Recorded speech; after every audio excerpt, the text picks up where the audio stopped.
decimos las cosas así muy adrenérgicas, son bonitas cuando uno está joven, así como ustedes está en la residencia. Pero cuando salgan, la vida tienen que bajarle 2 rayitas, porque si no se mueren temprano o se envejecen. Terminan así como el doctor Roca. Ahí sí fue mi R1, yo era su jefe de residentes. Y no parece, ¿va? Entonces, pues te parecía mi papito. Entonces, la vida tiene que ser más tranquila. Pero a nosotros que vemos pacientes todos los días, porque lo que van a vivir ustedes, como decía el doctor Penagos, un prócer de este hospital hace muchos años, es de los mocos, mocos por arriba y mocos por abajo. De eso van a vivir, de eso es esta consulta pediátrica. Y como decía el doctor Patzán, el que los niños consulten por problemas de inapetencia es algo muy frecuente. Vamos a hablar de varias cosas hoy: cómo evaluarlos, cómo clasificarlos, cómo diagnosticarlos, cómo tomar medidas para eso y sobre todo ofrecer fundamentos para cada condición. Traté de resumir la charla lo más que pude. Es una plática larga, la verdad es que dura más de 1 hora. Si les interesa, es una plática bien bonita, pero pues, si no, se van a estar durmiendo. Oye, si se duermen, los voy a parar; si se vuelven a dormir, los voy a sacar. ¿Estamos claros? Alimentarse no es lo mismo que comer. Alimentarse es una interacción entre la madre y el niño. ¿Sí? Un niño se alimenta y es un proceso social, es parte del desarrollo del niño.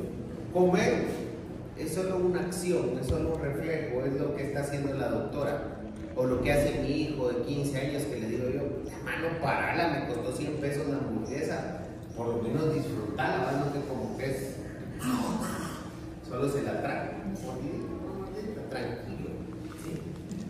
Del nacimiento a los 6 a 7 meses a los niños los alimentan, ellos no disfrutan, solo comen como que fueran robotillos. De hecho, parte de lo que yo les explico a las mamás, creo que los que han pasado conmigo habrán oído esa explicación, es que yo les digo a las mamás: los niños chiquitos, los bebés, comen por 2 razones. Comen por hambre, pero también comen por instinto. O sea, ellos por eso tienen reflejos primitivos. Los reflejos primitivos es comer por instinto, ¿sí? No comen porque tengan hambre. Si ustedes le hacen así, el niño va a buscar. Si se encuentra la manita, el niño se va a chupar la manita. O sea, es parte de un instinto. Después de cierto tiempo ese instinto se pierde y ya los niños comen por hambre alrededor de los 3-4 meses, y cuando ya están saciados dejan de comer. Y ya después, cuando uno se vuelve viejo, come por gula, ¿verdad? Pero eso es aparte.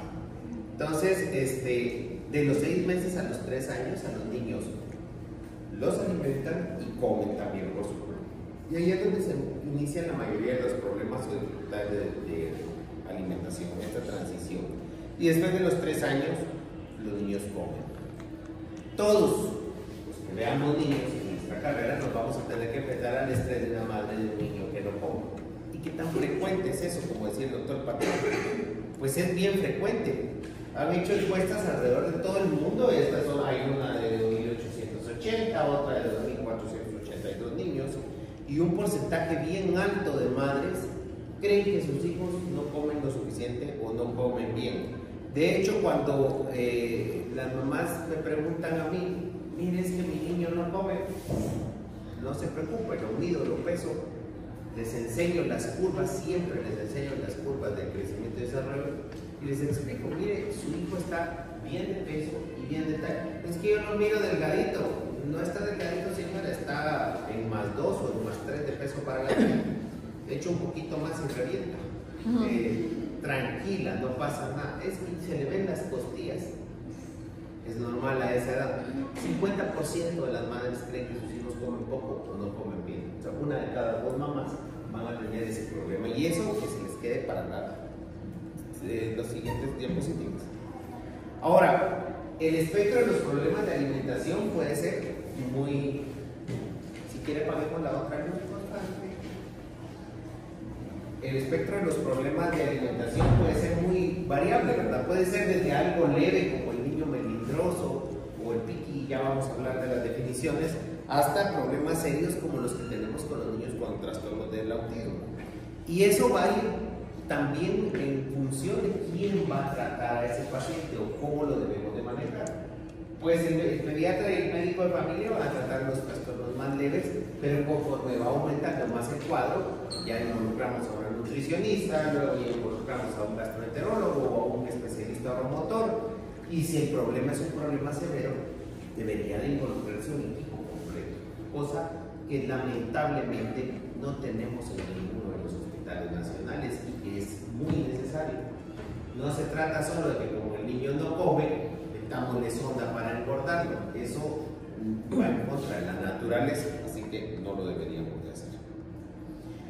Los problemas de alimentación pueden ser bien variados, desde problemas nutricionales, sociales, emocionales, hasta problemas físicos. Un niño que haya tenido un episodio de atragantamiento, o bebés que tengan reflujo y que broncoaspiren, pacientes que tengan trastornos o enfermedades como la enfermedad celíaca que les impide comer adecuadamente porque les duele la panza cuando comen trigo.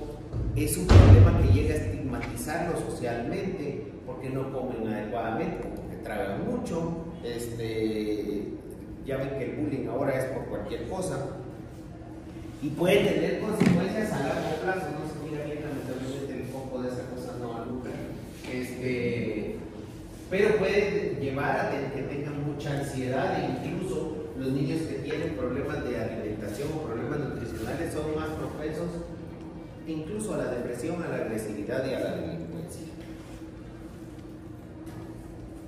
Las madres se preocupan y los pediatras, pues los pediatras pueden estar más preparados para enfrentar este tipo de cosas. Como mucha de las interacciones que como médicos tenemos como mamás, caemos en el mecanismo de defensa, diría yo, de utilizar términos rebuscados, confusos, una nomenclatura muy exquisita para hablar con los padres, como para defenderlos. Acuérdense que las mamás no son médicos, no son especialistas, tenemos que hablar a nivel de ellos para que nos entiendan, si no, no nos van a entender. Hay literatura, pero la verdad es que de poca ayuda, son muchas especificaciones y cosas que en realidad no son muy adecuadas, y se pueden sugerir tratamientos inadecuados, como decirle a la mamá: ¿qué le pedía a su señora? Y con eso el niño va a engordar. Y eso es lo que hacen nuestros queridos. Consecuentemente, los padres no están satisfechos con el consejo que reciben. De hecho, en encuestas que se han hecho, el 50% lo consideran útil nada más el consejo por problemas de alimentación, pero el 50% cree que no sirve para nada. ¿Cómo vamos a dividir los problemas de alimentación en el niño? Bueno, primero tenemos que hablar cuáles son los problemas de alimentación. Primero es el niño melindroso, en nuestro medio es el que más conocemos. Ahí sí que a mí no me gustan las anchoas, o ahí sí que a mí no me gusta la cebolla, no les gusta la cebolla, pero comen pizza, o no, que no come tal cosa, pero es mañoso. Yo soy melindroso, no como papaya porque no me agrada, pero es más mañosería que otra cosa. Luego tenemos la neofobia, esto lo vamos a abordar dentro de un ratito un poquito más. Es el rechazo a nuevos alimentos y va a resolver con exposiciones repetidas. La neofobia la vemos en dos episodios importantes de la vida del bebé. La vemos cuando es muy chiquitito, que es cuando estamos en la alimentación complementaria, que al introducir nuevas texturas y nuevos sabores, él hace el reflejo de arrancada, el reflejo nauseoso, y trata de escupir porque no está acostumbrado a eso. Y lo vemos alrededor de los 2 años, como vamos a ver en un ratito, que es cuando los niños pasan por esa crisis de identidad a los alimentos. Rechazo a los alimentos nuevos, entonces sí recuerdo con exposiciones repetidas. Luego tenemos los desórdenes de la alimentación, estos ya van a involucrar una confrontación de mayor severidad. O sea, cuando ya decimos tienen un desorden o un trastorno en la alimentación, ya hablamos de otras cosas, se da más en escolares y adolescentes. Y finalmente, dificultades de la alimentación. Esto es un término muy amplio, una sombría muy amplia que puede involucrar desde problemas poco importantes, como el que les decía, que la mitad de las mamás creen que sus hijos tienen un problema de alimentación, pero en realidad son niños normales, a problemas de verdad serios que pueden ser solo el 1 al 4% de los niños, pero muchos y la mayoría de los que nos consultan van a estar en la base de esa pirámide, que son dificultades de alimentación leves. Y de las que son más severas, ahí vamos a tener, o de las de estos trastornos de alimentación, vamos a tener 20%, que es una mala percepción de los padres, más o menos un 50-70% que son desórdenes leves, y desórdenes alimenticios van a ser pequeños. En niños pequeños vamos a tener 3 grupos y estos los vamos a clasificar en cada grupo, y cada uno va a ir de leve a severo. Cada división va a tener causas orgánicas y causas conductuales. Vamos a tener el niño que tiene un apetito limitado. Eso puede ser por mala percepción, porque es energético, porque es apático, porque es orgánico el problema y es algo estructural o una enfermedad que tiene. Vamos a tener el niño que tiene ingesta selectiva, que es el de mala percepción, que es el neofóbico, selectividad leve, que es el melindroso, o el que es altamente selectivo, y el orgánico, que ya es el autista o el que tiene disfagia o el que tiene un problema de ese. Y el que tiene miedo a la alimentación, mala percepción, que es el cólico. La mamá cree que el niño no come, pero lo que tiene el niño es que le duele algo. Sabemos que es el cólico del lactante, que puede ser un patrón infantil que no quiera comer, o en niños mayores en donde tienen miedo a la alimentación porque se ahogaron o se atragantaron. Cualquier situación o condición que afecte negativamente el proceso de proveer alimentos o suplementos alimenticios al niño se va a considerar una dificultad en la alimentación infantil, y pues la vamos a clasificar básicamente entre estos 6 grupos que son los más importantes, ¿verdad? El niño con poco apetito por percepción errónea, el niño que tiene pobre apetito pero es un niño vigoroso, ya lo vamos a ver en un ratito, el que es altamente selectivo, el que tiene temor a la alimentación, el que tiene pobre apetito pero es un niño apático y retraído, y el que tiene una enfermedad orgánica.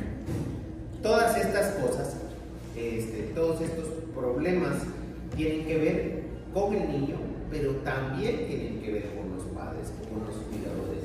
Y hay varios tipos de cuidadores o varios tipos de padres. Este tipo de padre responsable, que es el que, bueno, no quieres comer, te voy a limitar con las 3 Ws en inglés, es when, where y what. O sea, qué es lo que comes, dónde lo comes y cuándo lo comes. O sea, no, nosotros vemos a diario la mamá que dice que el niño no come. ¿Y cuántas onzas de leche se toma? El tantito aquel de 3 años que pesa como 60 libras. Es que no come nada, ¿no? Y toma leche. La leche sí se la toma. Y caparina no toma leche. ¿Y cuántas onzas de leche se toma? Y dice 4, le dicen a uno. Después ya suben a 6, a 8. Y uno va haciendo cuentas y se toma un montón de leche. O sea, el niño se termina tomando 60, 80 onzas de leche al día. Eso no es nada extraño, ¿no? Y por supuesto, si se toma 60, 80 onzas, cuídele ahí las hijares a la doctora que se está durmiendo. Levantes un ratito. ¿Sí? Se durmió desde que dije buenos días. Entonces, yo entiendo que están cansados, ¿vale? Yo entiendo que viven en estrés y que la residencia, sobre todo el R1, es el infierno. Yo pasé por eso también, pasé peor que ustedes son un cachito, nosotros éramos 12 en total. Había 4 en el Roosevelt, 4 en los neonatos y 4 aquí. Y hacíamos turnos cada 3 días. Y en neonatos teníamos clases todos los días en la noche. Todos los días. De lunes a domingo.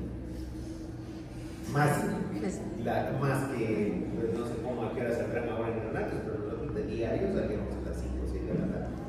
Entonces ya solo nos quedábamos a la clase de las 7. Entonces, la residencia es un periodo difícil. complicado, pero créanme que aprovechen al máximo, porque primero de donde van a sacar a sus mejores amigos, porque ahí es donde uno va a aprender a conocer a la gente en realidad como es, a la gente buena y a la gente mala. Va a aprender a conocer con quienes no quiere relacionarse después. Y segundo, es lo que les va a dar de comer toda la vida.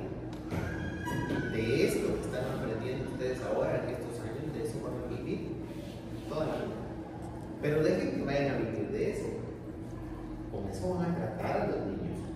Entonces tienen que aprenderlo bien. Hagan su mejor esfuerzo por aprender bien las cosas. Yo sé que es cansado, yo sé que vivir un sueño, yo sé que uno quisiera tener más tiempo para otras actividades, para la familia, para la novia, para parrandear, para lo que quieran, pero se jodieron, pues decidieron ser médicos y eso no existe ahora en su vida. Cuando salgan y ya sean pediatras o sean subespecialistas, van a tener menos tiempo, ¿eh? Porque ahí ya no es, me desvelo, me levanto, porque me va a regañar Panzano, porque me va a regañar el jefe presidente, sino que ahí es me desvelo, me levanto porque los pacientes no joden, y segundo porque tengo un montón de compromisos, ¿verdad? Y les voy a contar algo que es bien importante. Entre más gana uno, más compromisos tiene. Segundo, llega un momento en que dice, no me imagino ganar tanto dinero en mi vida. Y lo van a ganar. Pero cuando lo ganen, ya lo tienen comprometido, así que así ganen 500,000 pesos mensuales, si es que van a ser otorrinos pediatras, se los van a gastar. Entonces, ánimo. Yo sé que es complicado, pero ánimo. Bueno, seguimos. La madre entonces tiene mucho que ver. Es la madre que es responsable, la madre que es controladora, que es aquella que agarra al niño y le da de comer a la fuerza. Nosotros hemos tenido muchas pacientes de estos. Yo recibí un curso de problemas de alimentación con una de las tal vez personas más importantes en el mundo de esto, que es la doctora Eileen Chatura, y es una psiquiatra. De hecho tengo 2 libros de ella, que si les interesan el tema les puedo compartir yo los libros. Hay uno que es para médicos y otro que es para los papás. Y ella, me acuerdo que en uno de los entrenamientos a los que fuimos con ella está en Los Ángeles, llegaban las mamás y los metían en un cuartito y les decían que llevaran la comida y que le dieran de comer, y las mamás no sabían que las estaban grabando. Entonces mamás jóvenes empezaban a darles de comer a los niños, sí, con mucho cariño, pero después de 20 minutos, lo que no se come en unos 20 minutos ya no se lo va a comer. La mamá se empezaba a estresar, la mamá está cansada, la mamá se esforzó por hacerle la comida al niño y el pisito no quiere comer. Entonces, terminan agarrando el hilo del pescuezo, metiéndoselo a la fuerza, llorando el niño, llorando la mamá. Es un proceso de frustración bilateral, y el acto de comer, el tiempo de comida, se vuelve algo desagradable, como la entrega de turno. Cuando debería de ser algo bonito, donde todos deberíamos de aprender, se vuelve algo de que, ay, puta, me está mal. Como no aprenden, ¿qué vamos a hacer? Entonces, ese es el padre controlador, que quiere manejar lo que el niño come, pero no modifica conductas. O sea, no deja de darle de tomar las 10 onzas de pacha a las 6 de la mañana cuando el niño todavía está dormido, y quiere que a las 8 desayune bien. Y está el indulgente, que lamentablemente es mucho de lo que vemos en la actualidad. Mamás que ya son generación, no sé qué jodido generación van, porque ya no son millennials, o sea, ya no les interesa el niño, les interesa el celular y ver qué muladas ven en el TikTok. Entonces ahí que coman lo que quieran. Ahí si quiere comer sopa ramen el niño de 2 años, que coma eso. Con el afán de complacerlo, parece restaurante, ¿no? 5 platos ahí distintos, y que el niño escoja, y por supuesto no lo escoge. Entonces tiene que ver las conductas del niño, pero tiene que ver las conductas de la madre con cómo se va a comportar. Entonces es mejor prevenir que tratar, y esta es parte importante de cómo nosotros como pediatras tenemos que hablarle a las mamás desde antes de que se presenten los problemas de alimentación. Número uno, esto pues aunque vamos a hablar de carros, siempre lo vamos a decir, hay que estimular la lactancia materna.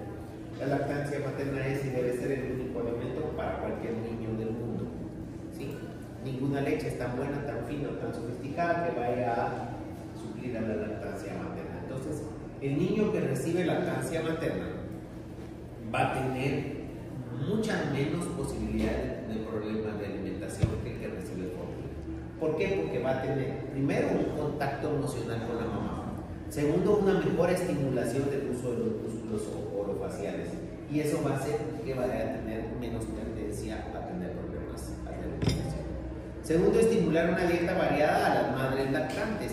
Hay muchos estudios que dicen que lo que la mamá come durante el embarazo van a ser sabores que va a rechazar menos el niño, porque muchos de estos sabores o partículas de esos sabores van a pasar a través del líquido amniótico al bebé. Y está demostrado que los hijos de las mamás que comen verduras durante el embarazo son más proclives o les gusta más comer verduras que a los hijos de las mamás que son melindrosas, ¿verdad?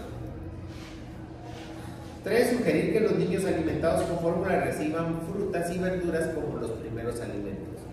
Cuando pasan conmigo en el servicio, yo los pongo a leer las guías de alimentación, las guías latinoamericanas o guías COCO, las pueden buscar así, les pueden bajar. Esas, a pesar de que son las guías nuevas y que es lo que se hizo en Latinoamérica, no dejan de tener, yo no estoy al 100% de acuerdo con todo. De hecho, la semana antepasada estuvimos en el Congreso Latinoamericano de Gastroenterología y hubo un simposio acerca de controversias de la guía de alimentación.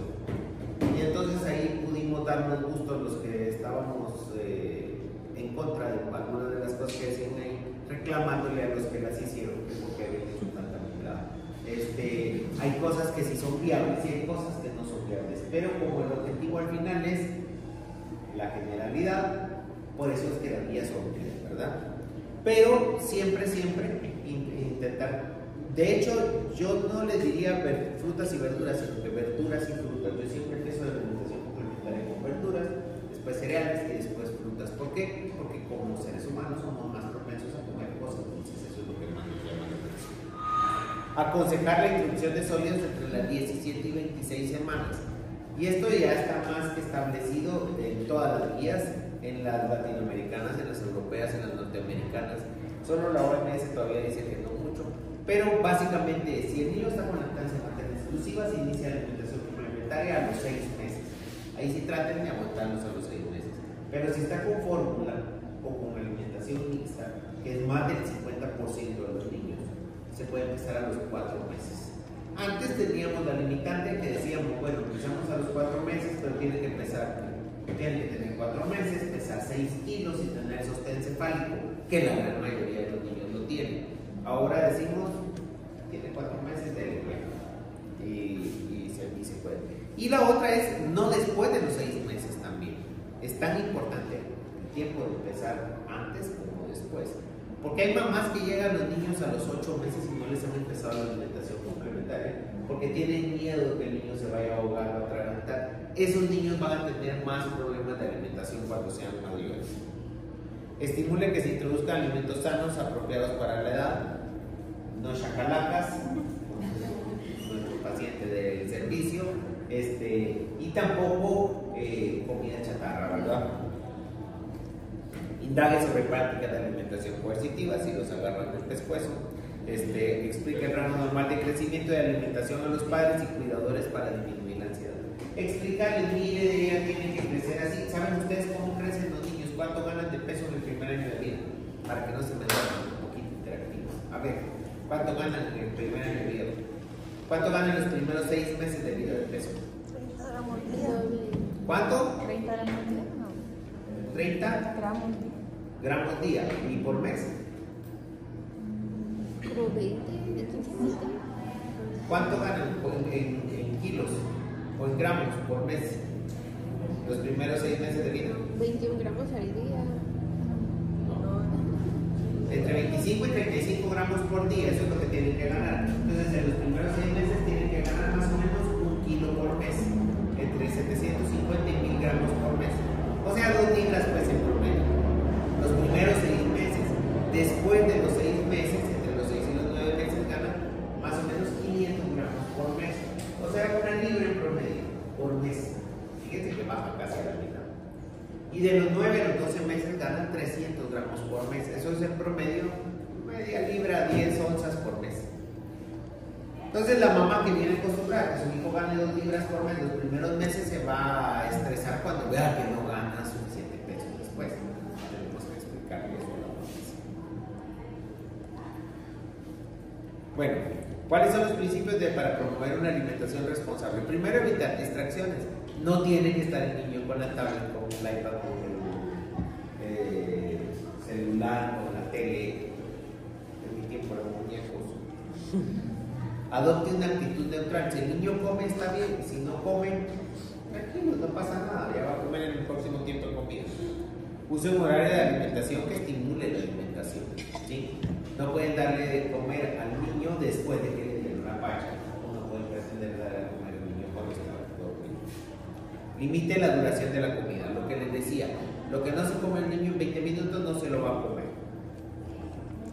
Use alimentos apropiados para la edad. Para ustedes puede ser muy sabroso comer comida con chile, pero para un niño no, pues, lo adecuado.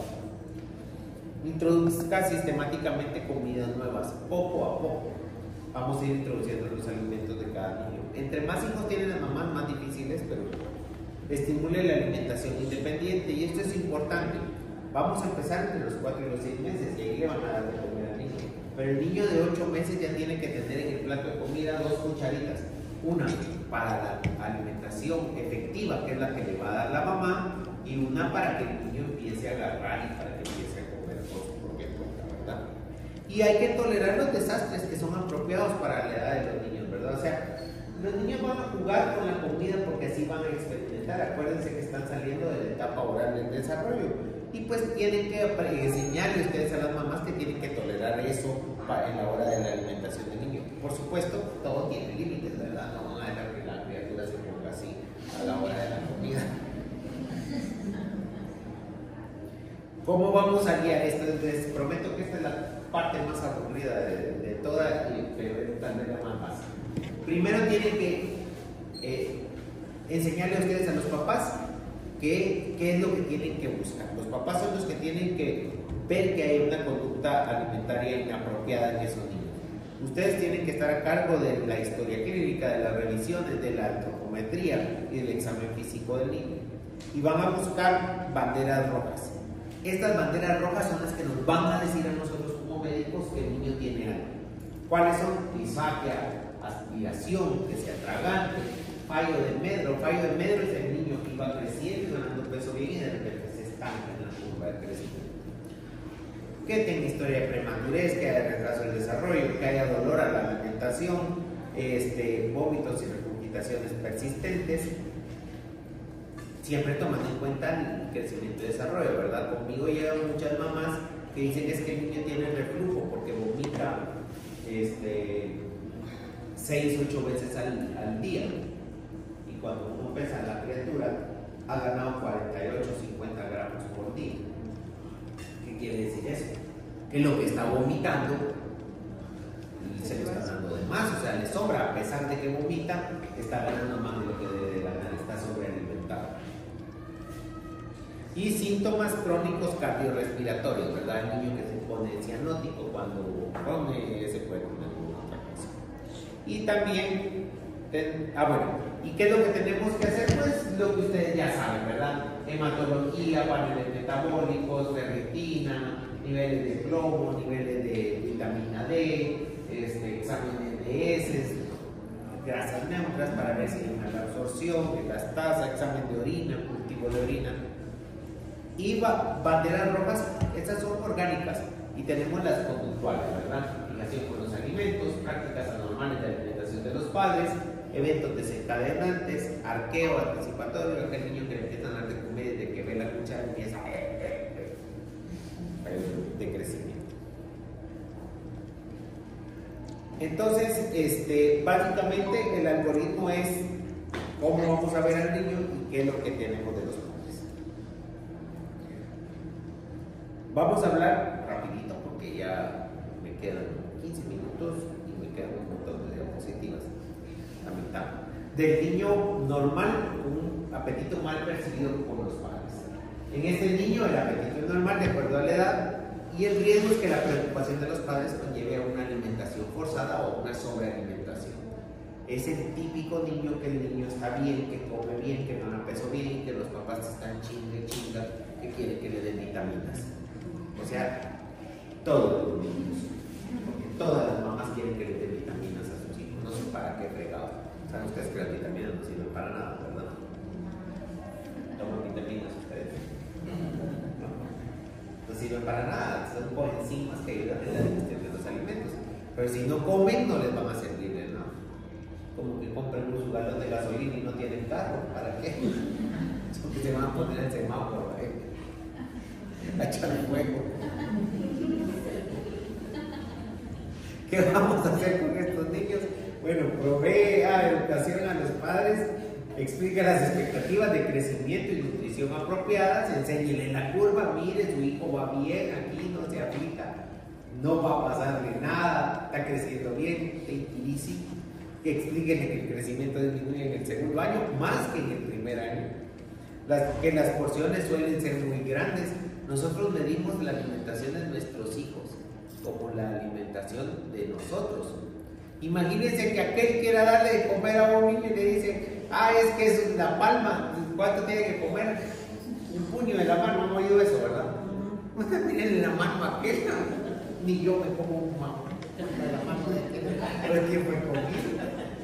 Entonces, para un niño pequeño es lo que cabe en la palma de la mano. Para un niño más grandecito es el puño. Pero no de la mía, sino que de la del mismo niño, ni de la mamá, ¿no? Sino que, entonces, ¿por qué creen ustedes que los menús de camperitos solo traen 2 camperitos? Pues no es porque sean muy chuchos los de pollo campero, sino porque no comen más. Se comen 2 camperitos y 3 papitas y ya pare de contar. Ni siquiera se acaban las papitas. Entonces, y eso es suficiente para el niño. Para la mamá va a ser, es que come un poquito. Entonces, explíquenle eso. Que las porciones con las que nosotros le dimos a los niños suelen ser muy grandes. Y expliquen los principios básicos de la alimentación de los que ya hablamos. Luego tenemos el niño vigoroso con poco interés en la alimentación. Ese se le cambió el nombre porque antes se le decía a estos niños anorexia infantil. Esa primera clasificación de la doctora Chantur y del doctor Kessler, que lo definieron, es como muy estigmatizado, porque uno dice anorexia infantil, se imagina a la niña anoréxica que no quiere comer, está chiflada.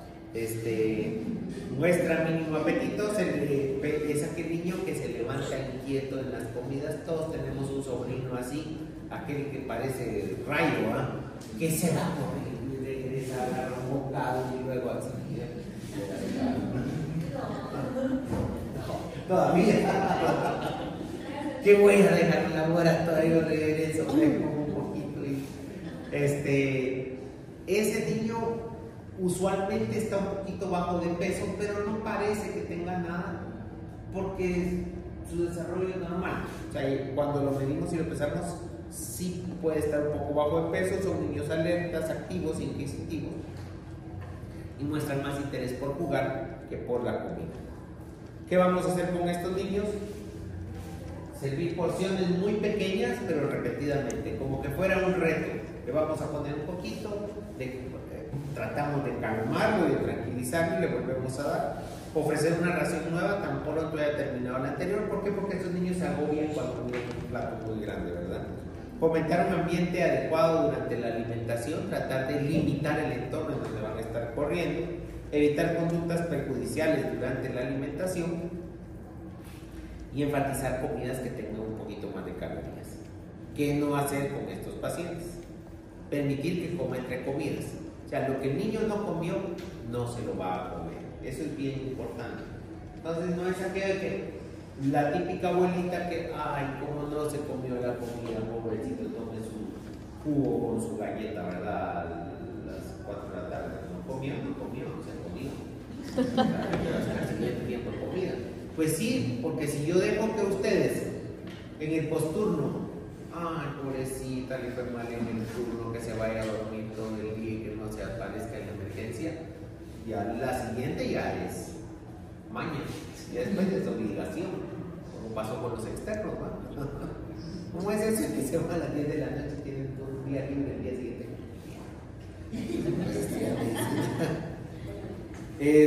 Permitir que juegue, no hacer, permitir que juegue con la comida en la boca. Esto es algo que va a disminuir su apetito posterior. Entonces, ¿cómo hacemos eso? Hay niños que le decimos packers o empacadores, que es el niño que le dan de comer y hace la bola en los cachetes y no se lo tragan.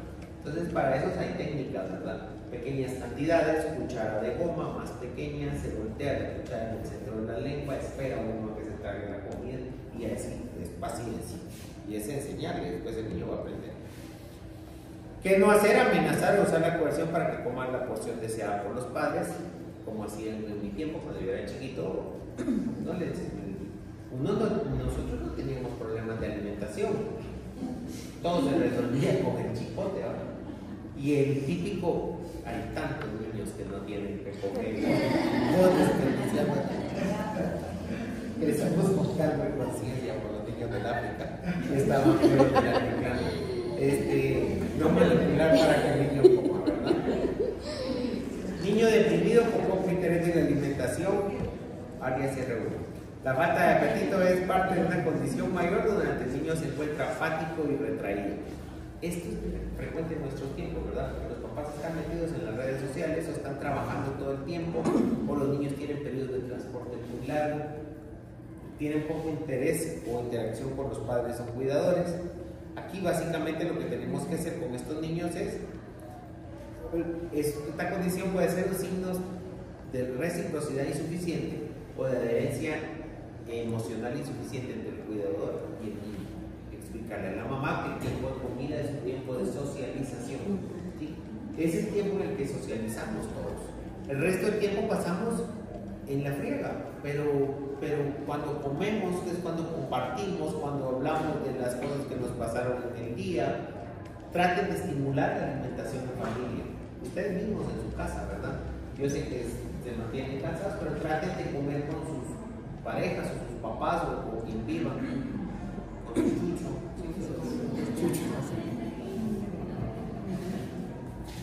Pero pues háblenle a alguien a la hora de comer. A menudo presentan una expresión nula de las emociones y muestran poco interés por los alimentos. Estos son niños que están al borde de la depresión, ¿verdad? Estos niños pueden llegar a deprimirse o a perder peso. Van a responder positivamente a afecto, a experiencia de persona que los alimenta. Podrían ingresarlos en un centro de recuperación nutricional y eso ayuda. No sé si se han dado cuenta los que han pasado en la nutria aquí con nosotros que muchas veces estos niños solo cambian la actitud de la mamá a la hora de darle de comer y el niño cambia de actitud y empieza a comer y sube de peso relativamente rápido, pero es hasta que la mamá se engancha también con eso, ¿verdad? Por supuesto hay que identificar otras cosas como que circunstancias socioeconómicas, salud mental deteriorada del cuidador, alteraciones de IDS, ¿verdad? Poco apetito debido a una enfermedad orgánica evidente o sutil. Pues esto es lógico, aquellos que tienen infección urinaria o que tienen alguna cosa van a dejar de comer. Hay que buscar banderas rojas en estos pacientes, sobre todo para enfermedades infecciosas, pero hay que ser un poquito más quisquillosos y buscar banderas rojas para enfermedades sutiles como la enfermedad celíaca, ¿verdad? Mire, es que no come porque dicen que le duele el estómago o se infla o tiene, entonces empiezan a ver ustedes cierto patrón repetitivo y empiezan a buscar las causas. Y pues ahí van a buscar dar una dieta dirigida a la enfermedad de base o tratar de dar cierto tipo de alimentación como nutrición enteral o parenteral, que es lo que a veces hacemos con los pacientes que se ponen graves. Los que tienen selectividad son los pacientes con neofobia, van a resistir la introducción de un nuevo alimento, pero muchas veces van a responder a la exposición repetida. Cuando empezamos o cuando hablamos de alimentación complementaria, ustedes habrán oído que yo les digo a las mamás que tienen que ofrecerle 14 veces el alimento a un niño para que digan que no les gusta ese alimento. Muchas mamás, sobre todo las jóvenes, lo que hacen es que le dan una probadita y como el niño hace caras, pero es parte de su reflejo de exclusión, ya no le ofrecen nada y entonces al no ofrecerles nada, pues el niño ya no come.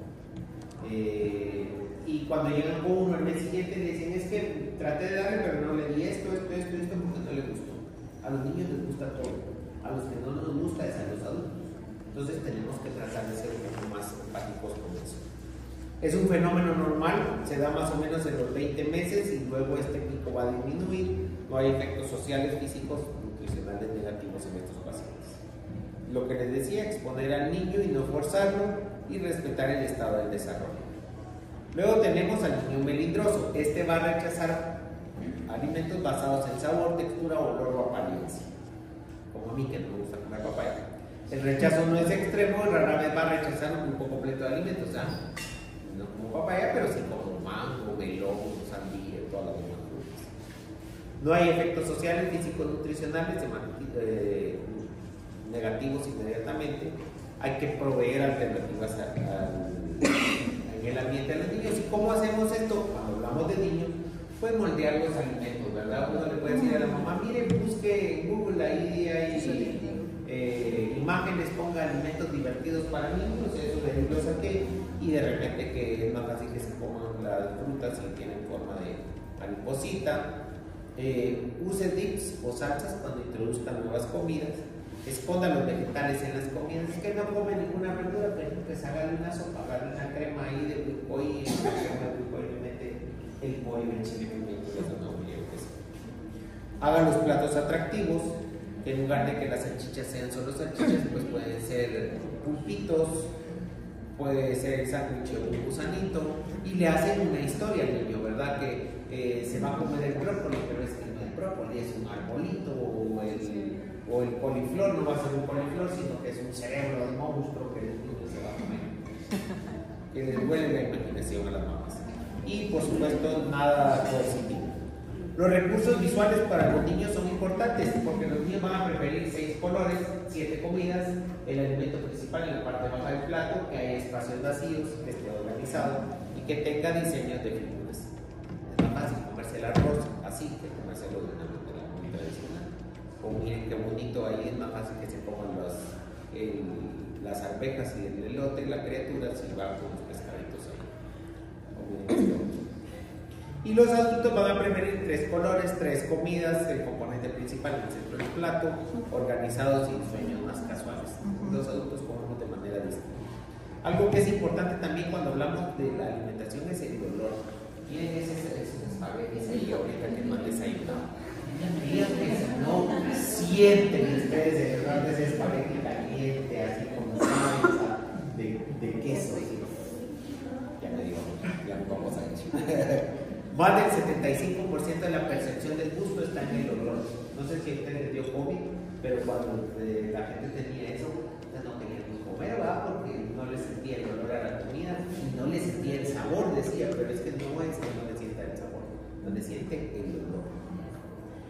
Los olores pueden aumentar o disminuir el agrado por un alimento, y a los 6 años el sentido del gusto de un niño es similar al de un adulto. Antes de eso es distinto. La percepción de olor es similar en los niños y las niñas hasta la pubertad. Los niños con desórdenes neurológicos pueden tener disminución la sensibilidad olfativa. Con respecto al sabor amargo, los niños sensibles al sabor amargo van a comer 50% menos brócoli, por ejemplo, que los niños que no son sensibles. Y cuando le agregamos dips o salsas a las cosas amargas, van a ser más proclives a comerlas. Luego, finalmente, tenemos a los que tienen reacciones severas a los alimentos. Estos van definitivamente a rechazar alimentos según su textura, olor o aspecto, tienen ansiedad y reacciones aversivas como arqueo, náuseas, lloran, vomitan, no quieren comer comidas nuevas.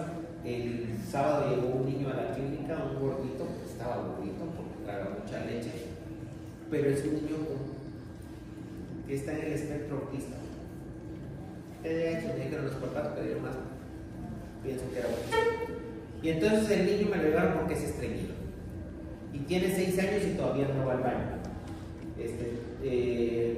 Tratando de convencer, sí interactúa bien y todo, pero cuando le hablé de que tenía que comer frutas, porque lo único que comía era naranja, le digo, mira, tienes que comer uvas. No me gustan, nunca las has probado, decía la mamá. tenés que comer manzana. No me gusta, o sea, según él nada le gustaba, pero es que nada lo ha probado. Y entonces cuando le insistí 3 veces en lo de las uvas, se puso a llorar y se agarraba la cabeza. Es que no me gusta, es que no puedo. Entonces no es tan sencillo como decirlo. Yo les apuesto que a cualquiera de ustedes les pongo un plato de uvas de aquellas verdes sin semillas, ¿no? Sí, casi se las pegan, pero encantados. En cambio, a ese niño no. Usualmente estos niños, y esto es bien importante, que tienen trastornos sensoriales, tienen sensibilidad a otras cosas como a los ruidos, a la arena, a la grama, abajo de los pies. Entonces pregúntenle a las mamás, mire cuando usted lo lleva a la arena, levanta los piecitos, o cuando lo saca al jardín, levanta los piecitos. Y ese es un niño sensorial, ¿verdad?